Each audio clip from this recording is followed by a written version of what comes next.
मोहन माझी सरकार एपर्यंत सेमिति किसी काम करना जो कि राज्य सरकार को भारत विरोधी दल घेरी पारे। शुणु बीजेपी को नाकेदम करिबो कि नहीं सेटा तो भिन्न कथा, किंतु जो प्रसंग आसीबो बा आसीची बा जो घटना घटी जाइछि ताकू नहीं विरोधी दल सरकार को घेरिबा गोटे स्वाभाविक प्रक्रिया। कांग्रेस सॉरी जेते बेले आपणकर विजु जनता दल सरकार भी थिला, राज्य सरकार को भारतीय जनता पार्टी विभिन्न प्रसंग रे घेरिछि।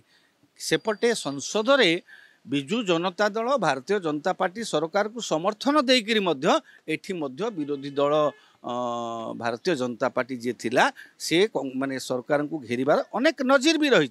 तेणु जी विरोधी दल रे रहे से सरकार को दोष त्रुटि को धरिकी विरोध करने आवश्यकता अच्छी। ए पर्यंत देखंतु इमिति रे कहबाकू गले मोहन माझी सरकार ए पर्यंत सेमिति किसी काम करना जो कि राज्य सरकार को भारत विरोधी दल घेरी पारे। कारण 1.5 मासर सरकार किसी काम एपर्यंत आरंभ होना, काम आरंभ होते दोष त्रुटि धरी कौन कही था।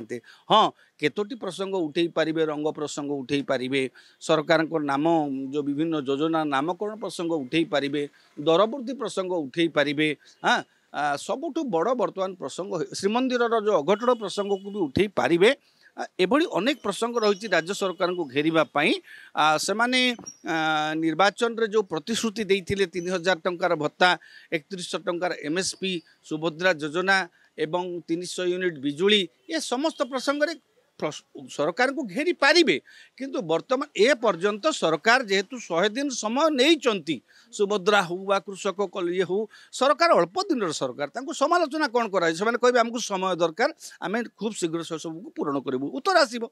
तेणु सरकार को घेरिबा पई सेमिति किसी नथिला, केवल जो राज्यपाल पु आक्रमण प्रसंग रे टिके सरकार बैकफुट रे रही जाइछंती। आ विरोधी दल सेटा को मुख्य प्रसंग करिकरी एबे राज्यर स्वाभिमान प्रसंग कथा उठेइकरी ओडिया जो कर्मचारी प्रति आक्रमण प्रसंग उठेइकरी राज्य सरकार को घेरिछि। सेही प्रसंग रे 2 दिन धरिकरी गृह अचलावस्था सृष्टि होइछि।